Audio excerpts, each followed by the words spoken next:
ये चुनावी नुक्कड़ सभा जो बहुत शानदार, और इस गांव के हमारे कई नौजवान भाई जो लगभग 2 महीने से 3 महीने से, और कुछ हमारे बुजुर्ग और भी कई गांवों के हमारे नौजवान और जितने लोग और भी हैं वो भी बहुत मेहनत चुनाव में कर रहे हैं। मैं मनोहर गढ़ी वालों का, नौजवानों का, बुजुर्गों का, माओ बहनों का बहुत बहुत बहुत तहे दिल से शुक्रिया अदा करता हूं। इस सभा के हमारे बुजुर्ग सम्मानित अध्यक्ष जी, मंच पर तशरीफ फरमा, हमारे बड़े भाई, नाम ले तो ये चल जाओ, देखो अब लगा दिया, आपके बाद मत लगाना, और शुक्रिया।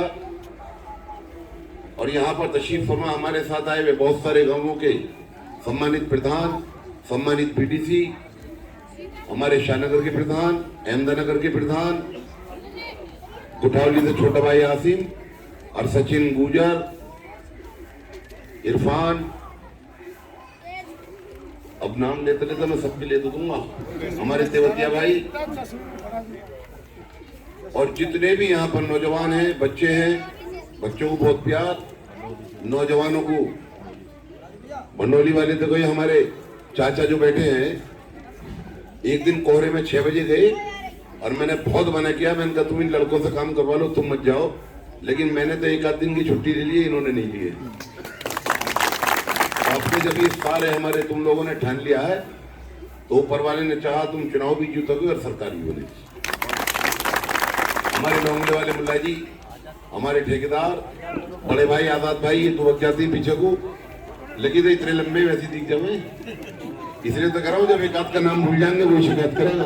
देखो हमारे पार्टनर पीछे खड़े हैं, अरुण भाई, आवाज प्रधान दरियापुर, हाजी मुत्तहिर दरियापुर, और सचिन भी तो बक्या दिखे बोलने के नाम पे। चलो, जिनका नाम भूल गया हूँ, रह गया हूँ, आप युवानों में सबका नाम ले दिया, जिसका भूल गया उसके लिए माफी। ये चुनावी टाइम है, चुनाव का टाइम है। अभी हमारे प्रधान जी ने कहा कि हम वोट राष्ट्रीय लोकदल को, हाजी यूनुस को क्यों दें। ये सवाल मैं अपने जाटों से करता हूं कि तुम मुझे वोट क्यों दो, लेकिन प्रधान जी ने हमसे सवाल किया है, आप सब लोगों से कहा है, वैसे तो इन्होंने ही बता दिया कि वोट क्यों दें। वोट इसलिए दें कि जिस पार्टी को हमारे मनोहर गढ़ी वाले तादाद में वोट देते चले आए, आज मैं उन रस्तों में से गुजर रहा हूं। आप मेरे ब्लॉक में जाकर देख लें, जितने काम इस विधानसभा के जो विधायक रहे हैं उन्होंने कराए होंगे, उससे 2 गुना पैसे के काम मैंने कराने का काम किया।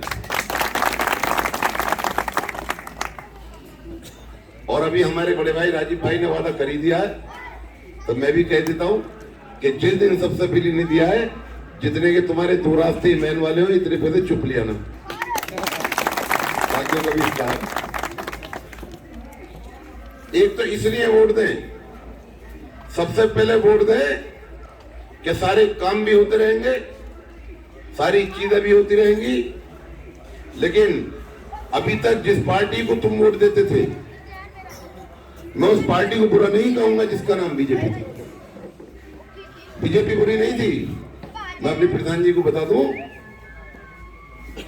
जिन लोगों ने आकर देश में कब्जा कर लिया, किसानों को 13 महीने धरने पर बिठा दिया, किसानों पर 56,000 मुकदमे लगा दिए, अभी भी झूठा वादा कर करके मुकदमे खत्म करे जाएंगे, कोई मुकदमा खत्म नहीं हुआ है। परसों जो चार्जशीट गई है उसमें हमारे 42 किसानों को 23 का मुकदमा लगाकर वो चार्जशीट भेजी गई है, और उसकी सीडी फर्जी बनाई है। जो भी किया है, हमारा मकसद तो इससे है कि हमारे 42 किसानों पर ये कहने के बाद भी कि हम मुकदमे खत्म करेंगे, परसों जो चार्जशीट भेजी है वो देशद्रोह के मुकदमे लगाने के बाद भेजी है। क्योंकि मैं उसी गाड़ी में बैठा था जिसमें हमारे चौधरी साहब, हमारे राष्ट्रीय अध्यक्ष जी, आपका भाई, आपका बेटा, बुजुर्गों का पोता बैठे थे, मैं भी उसमें बैठा था, तभी ये फोन आया। इसलिए वोट दें कि जिनके वो पोते हैं, जिनके मैं पार्टी से लड़ रहा हूं, जिनका नाम स्वर्गीय चौधरी चरण सिंह जी था, जिन्होंने पूरी जिंदगी किसानों की, मजदूरों की, दलितों की, भाईचारे की लड़ाई लड़ने का काम किया, उन्हीं की पार्टी से मैं आज चुनाव लड़ रहा हूं, इसलिए मुझे वोट। और भारतीय जनता पार्टी, जो मैंने कहा कि भारतीय जनता पार्टी बुरी नहीं थी, क्योंकि 2013 से पहले जो पार्टी थी वो भारतीय जनता पार्टी थी। न उसके नेता बुरे थे, न वो भाईचारा खत्म करते थे, न वो किसानों को जेल भेजते थे।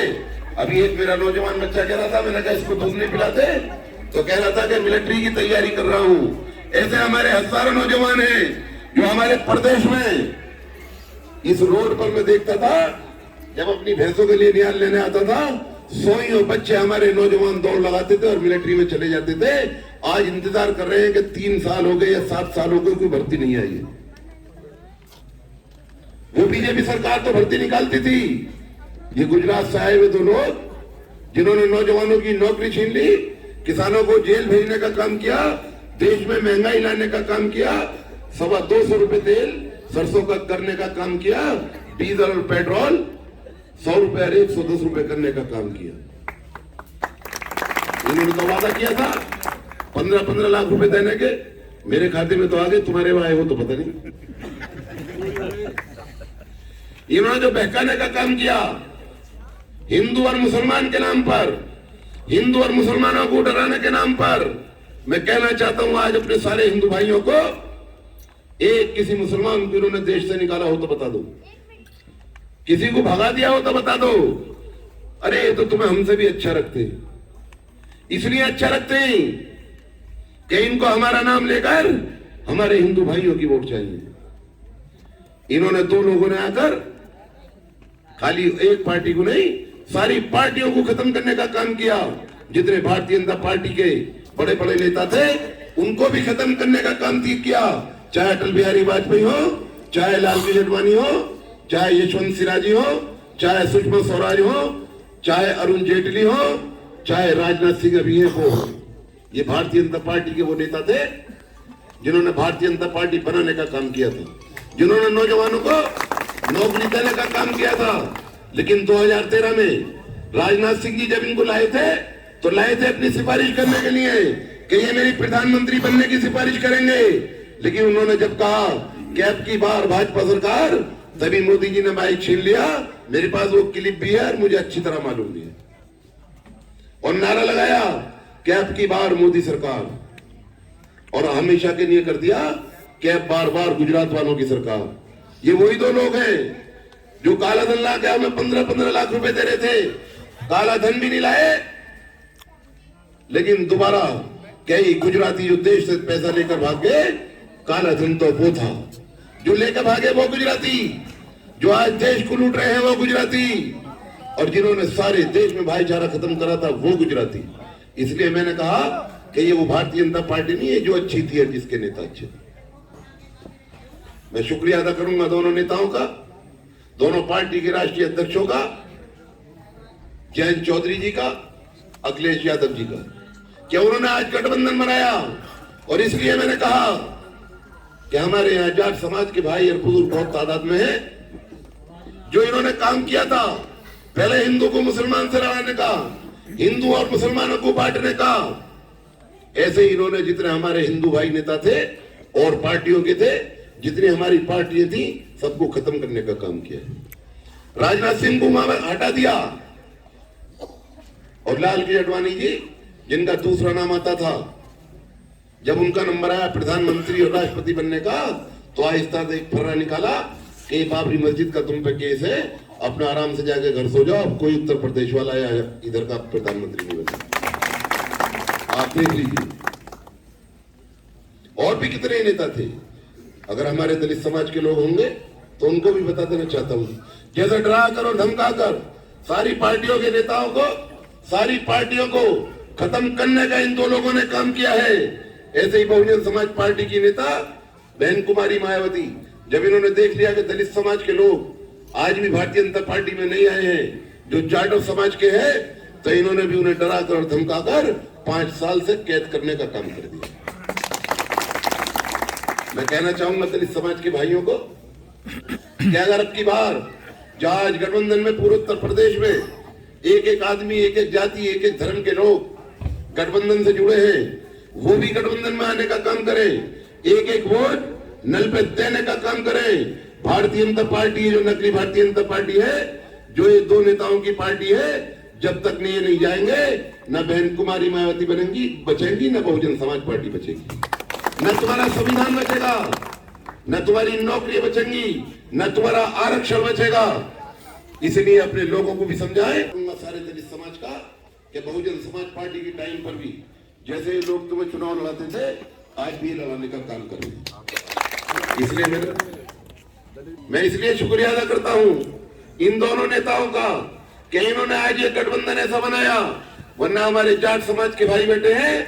बताइए, एक जाट का कोई बेटा जो प्रधानमंत्री का पोता हो, मंत्री का बेटा हो, क्या वो किसी दलित समाज के लिए लाठी खाने हाथरस जाएगा?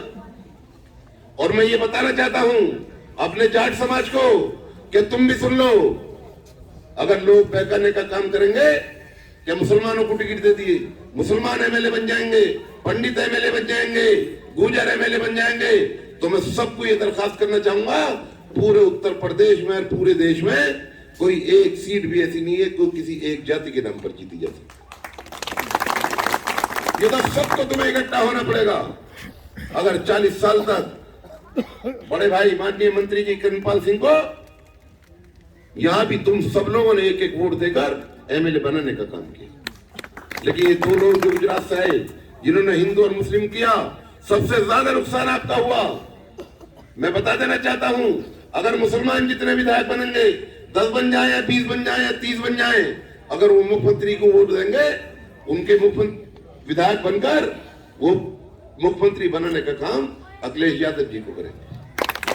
और मैं शुक्रिया अदा करूंगा आज अपनी सारी जाट बिरादरी का कि तुम पर भरोसा कर कर तुम्हारे उस नेता ने, तुम्हारे उन बेटे ने, बुजुर्गों के पोते ने मुझे तुम्हारे यहाँ भेजा है, तुम्हारे बीच में भेजा है।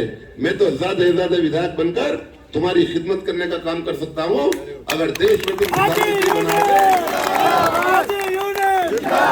चौधरी चरण सिंह जी की जगह जो प्रधानमंत्री रहे थे, अगर तुम जैसे आज एक हो, अगर ऐसे ही रहे, तो ये ऐसा गठबंधन बना है कि आज जाट समाज के साथ वोट हमारी 50,000 है, मुस्लिम समाज की 1,20,000 है, 40,000 दलित समाज की है, 18,000 मेरी बिरादरी की गुजर की है। लोधी भी तुम्हें वोट दे रहा है, पंडित भी तुम्हें वोट दे रहा है, और इसीलिए दे रहा है कि उसे दिख रहा है कि 30 और 40 साल पहले वाला समीकरण बना है।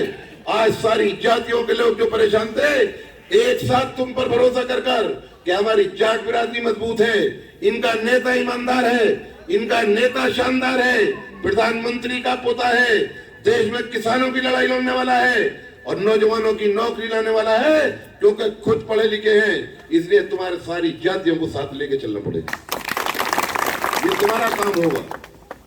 किसी एक जाति से चुनाव नहीं जीता जाएगा, सारे लोगों को एक साथ आना पड़ेगा। पार्टी हमारी जाट बिरादरी के नाम से जरूर हो सकती है, नेता हमारे चौधरी चरण सिंह जी ये पोते जाट से जरूर हो सकते हैं, लेकिन जब कोई किसी चीज का राष्ट्रीय उद्देश्य होता है, कोई मुख्यमंत्री और प्रधानमंत्री होता है, तो सारे समाज का होता है। इसलिए जो ये बहकाने आएंगे, इनके बहकाए में नहीं आना है। मैं तो राष्ट्रीय लोकदल का और उस आदमी का सिपाही बनकर आया हूं जो उससे ना भी कोई शानदार है, ना ईमानदार है, और ना उससे कोई शरीफ नेता है। मैं तो तुम सारे जाट समाज के नौजवानों से उनसे कहना चाहूंगा कि राष्ट्रीय अध्यक्ष तुम्हारा, पार्टी तुम्हारी, और जब सबकी लड़ाई लड़ने के लिए वो अकेला आदमी पूरे उत्तर प्रदेश में और देश में लड़ने के लिए तैयार है, जहां इन 2 गुजरात के लोगों ने आकर सबको डरा कर और धमका कर घरों में बिठाने का काम किया है, उसका शुक्रिया अदा करूंगा। और ये रिझोड़े वाले आए हैं, इनका भी शुक्रिया अदा करूंगा कि आप देख लीजिए, क्या सारे के सारे लोग, आप अपनी 6 महीने पहले वाली लोकदल देख लीजिए, आप 8 महीने पहले वाली लोकदल देख लीजिए, जहां 4 पुलिस वालों ने तुम्हारे बेटे को, तुम्हारे पोते को और मेरे नेता को डंडे मारने का काम किया है। लेकिन आज जब तुम सारे इकट्ठे एक साथ दिख रहे हो, तो डंडा तो बड़ी चीज का नाम है, कंकरी भी नहीं मार पाए। लेकिन होगा तभी। ये ताकत होती है वोट डालने की, ये ताकत होती है अपने नेता को बनाने की। ये हमारे इतने सारे मुस्लिम समाज के लोग बैठे हैं, मैं इनको भी कहता था कि वोट किसी को भी दे दो, एक जगह दे दो, वोट एक जगह नहीं दोगे। अगर ऐसी पार्टी को वोट नहीं दोगे तो कभी कामयाब नहीं हो पाओगे। आज ये गठबंधन में है, एक एक वोट आपके साथ है, सारी जाट बिरादरी मेरी आपके साथ है, और हर बिरादरी का वोट तुम्हारे बेटे के, तुम्हारे पोते के नाम से, जिनका नाम जैन चौधरी है, उनके नाम पर देने का काम करें। इसलिए मैंने कहा ये वो भारतीय जनता पार्टी नहीं है, ये तो गुजरात से दो लोग आए हैं जो देश को बर्बाद करने और लूटने के लिए। 70 साल से देश आजाद हुए हो गए, सारे हिंदू और मुसलमान, मेरे बाप और दादा और परदादा सारे एक साथ ही रहते थे ना। प्रधानमंत्री भी हिंदू, मुख्यमंत्री भी हिंदू, चारों सेनाओं के नेता भी हमारे हिंदू भाई। 70 साल से देश को खतरा नहीं हुआ, और आज लोगों को बहकाने का काम करते हैं कि हिंदू खतरे में है। नहीं हो सकता है। 70 साल से भी यही थे, सारे नेता हमारे हिंदू भाई थे। जब खतरा नहीं आया, आज ये जिनको बहकाते थे, जिनको बहका बहका कर 10 साल वोट ले लिया और देश में राज कर रहे हैं, इनकी नीति वो है जो अंग्रेजों वाली होती थी। ये उस विचारधारा के लोग हैं जो 15% के लिए काम कर रहे हैं, और तुम जितने हो उस विचारधारा के हो जिनकी लड़ाई तुम्हें 85% के लिए लड़नी पड़ेगी। उसमें सारे किसान हैं, सारे बैकवर्ड हैं, सारे दलित हैं, सारा मुस्लिम है, ये 85% होता है। ये बहकाने का काम करेंगे देश में। अगर महंगाई की बात करेंगे, अगर 350 रुपए का सिलेंडर हो गया था तो स्मृति ईरानी सारा सिलेंडर लेकर पूरी दिल्ली में जाम लगाने का काम कर रही थी। 1000 रुपए का सिलेंडर है, कहते हैं हमने अपने किसानों को 6000 रुपए निधि दे रहे हैं, सम्मान निधि दे रहे हैं। सम्मान निधि नहीं दे रहे, अपमान निधि दे रहे हैं, और इसलिए दे रहे हैं कि देते हैं 6000 रुपए और महीने में ले लेते हैं हमारे किसानों से 10,000 रुपए। तुम्हारे खाद के कट्टे में 5 किलो वजन कम कर दिया। ये तो चुनाव आ गया, अगर यही सरकार 2022 में आई तो बुरा नहीं मानना।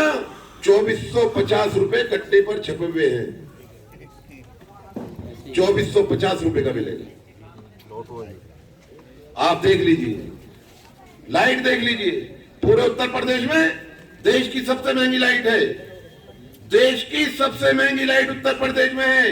पहली सरकारों में जहां हमारे किसानों को हमारे गांवों में ज्यादा से ज्यादा और कम से कम, मिनिमम और मैक्सिमम 100 रुपए और 200 रुपए बिलाया करता था, आज एक ट्यूबवेल वाले के 2-2 हजार का और 3-3 हजार रुपए का बिल आ रहा है। 1 लाख का भी आ रहा है, लोग 1 लाख का भी आ रहा है। इसलिए मैंने कहा कि सम्मान निधि नहीं दे रहे, अपमान कर रहे हैं। 6000 रुपए जैसे हम पर एहसान कर रहे हैं। 6000 रुपए, कोरोना काल आ गया, एक बच्चा हमारा कोई स्कूल नहीं गया, किसी स्कूल वाले ने पैसे छोड़े? किसी नहीं छोड़े। 1-1 रुपया लेने का काम करा है। हमारे लोगों ने चाहे मकान बेच दिए, दुकानें बेच दी, बच्चों की पढ़ाई के लिए, भविष्य बनाने के लिए 1-1 रुपया देने का काम कर रहे। किसी ने नहीं कहा कोरोना आ गया, 5 रुपए की टेबलेट 50,000 रुपए की बिकवा दी। 150 रुपए की जो गैस ऑक्सीजन आती थी उसको 1-1 लाख और 2-2 लाख की बिकवा दी, और लाखों लोग हमारे देश में मर गए। 750 किसान शहीद हो गए। इस प्रधानमंत्री ने, गृह मंत्री ने, किसी एक इस पार्टी के लोगों ने, आप जितने हो सारे किसानों बता दो कि एक बार भी ये कहने का काम किया हो कि हम उसमें कुछ कमी में बिठा दे लोगों को, यह कहने का काम। और प्रधानमंत्री ने कह दिया मेरी वजह से नहीं मरे, ये भी स्टेटमेंट। इसलिए सोचना पड़ेगा कि हिंदू और मुसलमान के नाम पर, जातियों के नाम पर, कभी जाटों से गुजरों को लड़ाएंगे, कभी ठाकुरों से पंडितों को लड़ाएंगे, कभी मुसलमानों से हिंदुओं को लड़ाने का काम करेंगे। अरे जब इसमें थक गए तो इन्होंने तो हमारे तुम्हारे भगवानों को भी बांटने का काम कर दिया। आप देख लीजिए नोटा में। इसलिए मैंने कहा कि ये वो भारतीय जनता पार्टी नहीं है जो 2013 तक होती थी। अगर लाइट की बात करेंगे, आज हमारे दोनों नौजवान नेता, दोनों किसानों के बेटे, अखिलेश यादव जी और जयंत चौधरी जी, जिन्होंने अभी घोषणा करी है कि हम 300 यूनिट लाइट फ्री देने का काम करेंगे। और 300 यूनिट तक जानते हैं, 300 यूनिट जो हमारे घर में एसी और हीटर नहीं होंगे, 300 यूनिट लाइट उसके वहां फूक ही नहीं सकती। और जब ये अनाउंस कर दिया तो फिर कहते हैं कि कहां से देंगे। अरे केजरीवाल कहां से दे रहा है? हमारा उत्तर प्रदेश से 30 गुना ज्यादा है, रेट हमारे वहां सबसे ज्यादा है। कैसे नहीं दी जाएगी? पहले कैसे दी जा रही थी? पहले 200 रुपए बिल आता था, अब 2000 रुपए का आ रहा है, इसलिए इनके बहकाए में नहीं आना। अगर हमारे एक भाई कह रहे थे हमारे रास्ता बनाने की बात, तो मैं आपको बता देना चाहता हूं, 10 साल तक बुलंदशहर में विधायक रहे, पहली 7 साल में 64 करोड़ रुपए के काम हुए, क्योंकि सरकार थी। ये हमारे बहुत सारे गांव के लोग आए हुए बैठे। ये 2007 में हमारा एरिया नहीं लगता था, आप मेरे गांव जाकर देख ले, मैंने कमीशन लेने का काम नहीं किया। मेरे पास भी बहुत सारे स्कूल के लोग आते थे, 1 करोड़ दे दो 70 लाख वापस दे देंगे। हमने ये कोई ऐसा नहीं किया, ये सरकार नीति देती है। ये तुम्हारे और मेरे सारे खून पसीने के पैसे होते हैं जो हम टैक्स देकर गवर्नमेंट को देते हैं, उसके लिए वो काम करने के लिए हमें देते हैं। ये तुम्हारा कोई ऐसा नहीं करता कर कोई लगाता। इसलिए मैं एक ही बात कहूंगा अपने जाट समाज के नौजवानों को कि जिसका नेता नहीं होता वो लोग ऐसे होते हैं जैसे बेमाँ बाप के बच्चे होते हैं। तुमने इस 30 साल के बीच में जहां सारे लोग और तुमने प्रधानमंत्री बनाने का और अपने बेटे को मंत्री बनाने का काम किया था, इन 8 साल में जब तुम्हें कई लोग तुम्हें चिपटा कर होते, वो चरण सिंह जी के जमाने के लोग हैं। अभी उस दिन अंतर अगर गया था, कम से कम 10 मिनट में मुझे सीने दिलावा दे और कह रहे थे कि हमारे नौजवान बहकाए में आगे थे। जिनका नेता नहीं होता, जिनकी पार्टी नहीं होती, अगर उस जाति के लोग साथ में नहीं लगेंगे तो कोई दूसरा भी तुम्हारे साथ